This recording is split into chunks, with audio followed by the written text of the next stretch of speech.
And as a little bit of a pro tip to take things a little bit further, because depending on where you pull your audio from, if you're reusing different bits from your timeline and you don't want it to sound too similar, like, oh, that person obviously copied and, use that same audio twice. So if we take a listen to the pitch, what we can do as a little bit of a trick here is to highlight the second time that we use it and change the speed of the clip. And we can either increase the speed or decrease the speed. If we decrease the speed, it's going to decrease the pitch, bringing it lower. Or if we increase the speed, it's going to increase the pitch, bringing it higher. So let's see what it sounds like if we go from 100% speed to 80% speed.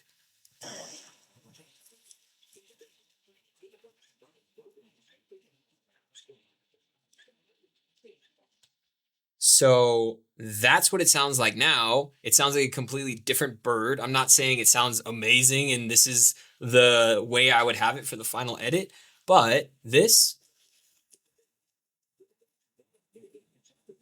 compared to the original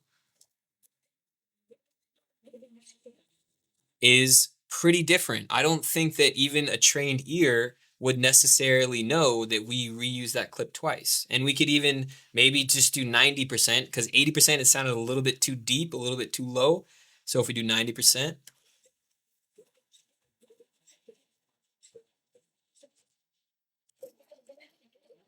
right? Sounds completely different. So that's another a little hack right there to be able to reuse audio twice and kind of get away with it.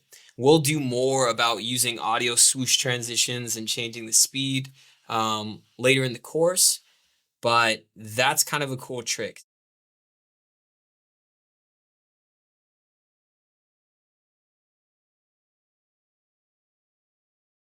And that brings us to our second option when it comes to fine tuning our audio. Now, there's a few ways to do this. To be honest, the way I used to do it back in the day would be to go on YouTube, okay? And I would basically type in like cave sound effect because that's the look that we're going for in this scenario. It's this really cool cave underground, and we don't really have the right sound. Okay. As an editor, you have to listen to this and ask yourself, is this what the audience should hear right now? This is a little bit Lord of the Rings, like it sounds a little bit too haunted. Yeah, it sounds like there's some weird Dracula like bats. That's too much. But the goal is to find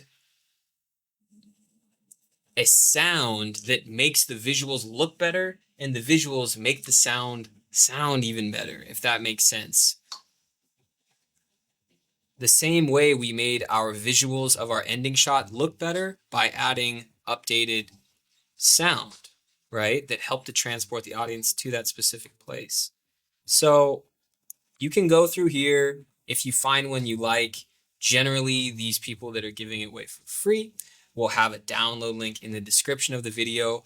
I personally used to do it that way, but now I use Epidemic Sound for all of my sound effects.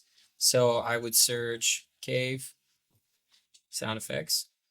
And I can't say that I would recommend ripping stuff off YouTube or SoundCloud or any of the platforms when you're not paying for it. That's not what I'm saying. Do what you need to do, but do it legally and do it with permission from the owners of the material. I use Epidemic because I'm paying for it, and that's giving me usage to the sounds for my projects. So I would do the same process. So the process is the same. I'm going to go through this list of sounds until I land on the one that feels just right. It's got the right amount of vibe, but it's not too fake sounding. And it really feels right when I drop it in with my visuals.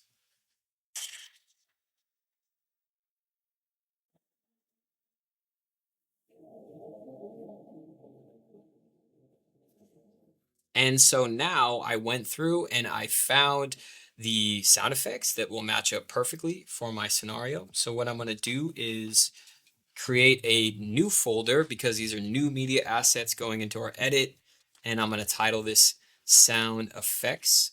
Now this folder is in the original folder that we created at the very beginning of this edit to keep everything in one place. Because when you move stuff around and then you reopen that editing session, if stuff is missing and not in the original folder, you're going to have missing content and it's not going to be able to be in your actual video. So that is another reason why we keep everything organized. So what I'm going to do is drag in the sounds that I downloaded, okay?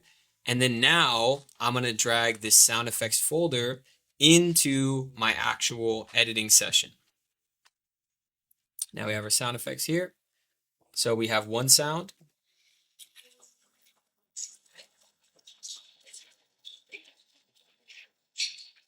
It's a bit of a water sound, okay? And I'm going to drag that in, and you can be doing the same for your edit. If there's something that's not really matching up and you need better audio, drag it in, bring it in, and let's do this side by side here. So I'm going to create our keyframe so we can create a smooth fade in and fade out. I'm going to bring the audio levels way down. I'm going to delete the old talking that was attached to the original video because we don't want that. Let's see how this water sounds with the cave.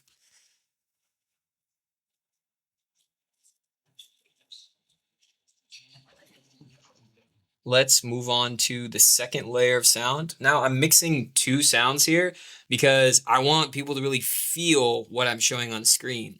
So you don't have to restrict yourself to just one layer of sound for any kind of shot. You can have multiple layers to create more depth, to create more of a dynamic kind of sound design. So let's see what the second layer sounds like.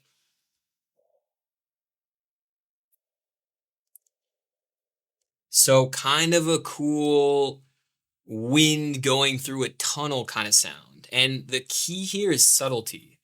If it's like on your face, it's going to feel fake and it's going to instantly be heard as something that feels off to your viewer when they're watching your video. So the key here is subtlety, okay? We're going to bring this level way down. We have our crossfade in. Okay, that's still a little too high.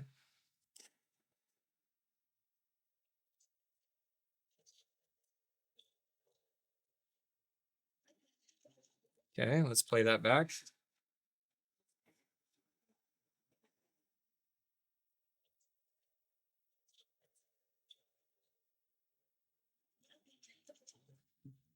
If we take a look at how this feels when we look at it,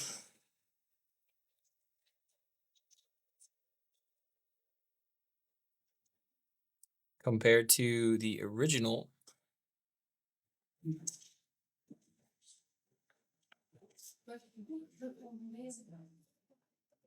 pretty big difference. And of course, you can really fine tune this as much as possible, as much as you feel needed to really lock in that look and feel that you're going for. In the next lecture, we're going to do a very basic overall color correction, color grading pass on your footage. And we're going to keep it simple for this one. And we're going to see what we can do just to kind of boost the overall coloring and the overall brightness and sharpness of our image. So I'll see you in the next lecture.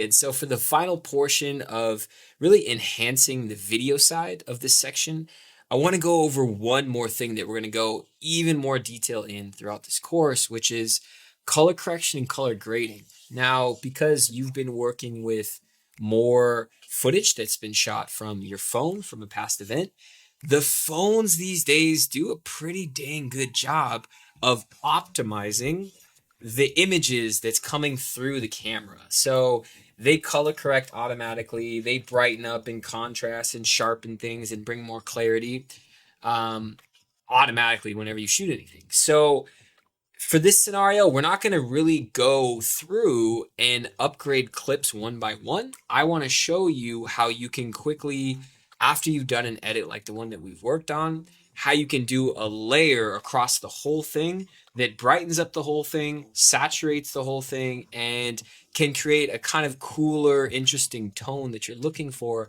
across the whole video itself. Later in the course, we're going to go through and individually learn how to color grade, color correct, and really stylize and create a very unique look for each individual clip in our videos. So let's first start here with creating a new adjustment layer, and I'll explain why we're going to do it this way in a moment. So we're going to create a new adjustment layer. You're going to have a window that pops up that just asks you if you want to keep the settings of the adjustment layer the same as the settings from your sequence. Of course, we want to do that. So we're going to hit OK. And we're going to drag that adjustment layer into our timeline. Now, right now, this is not doing anything, okay?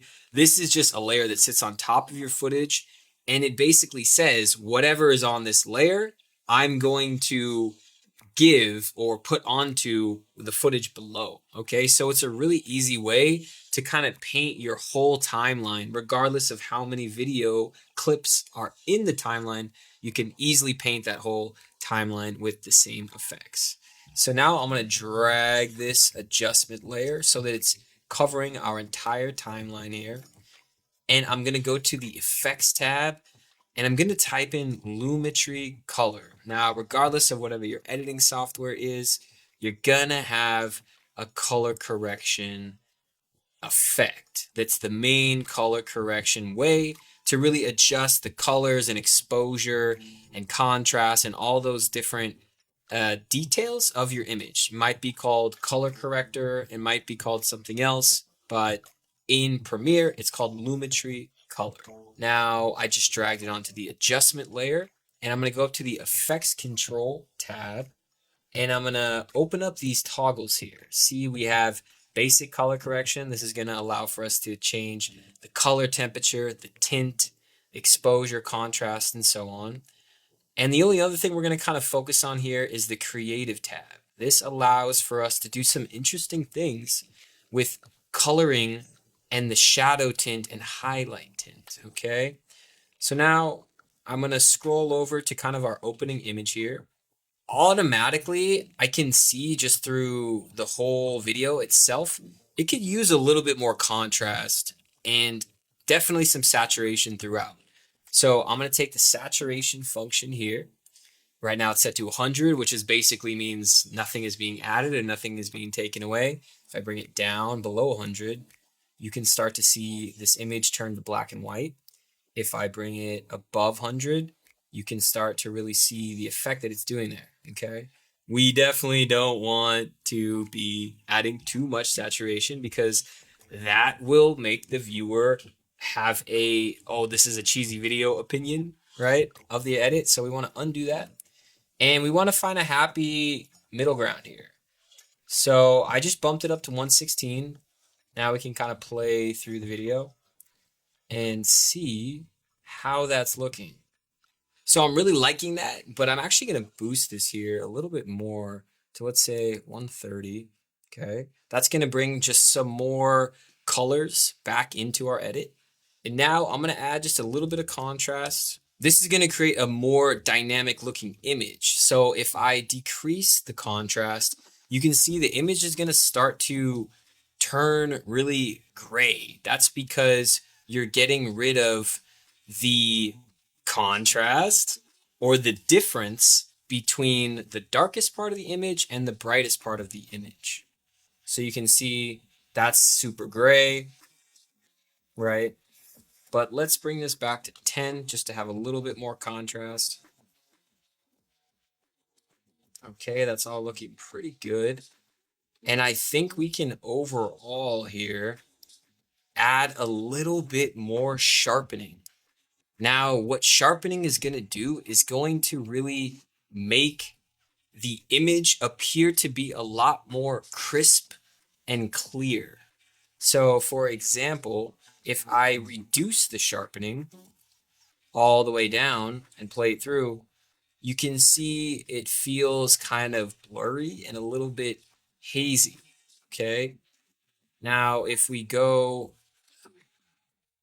here and we set that back to 0. Now our image is looking good, but we can actually increase and just bump this up a little bit, 10 to 15 points. That's gonna give all of our images, especially when we're shooting on a smartphone that has decent sharpness but doesn't have that razor sharp look when you're not shooting at 4K.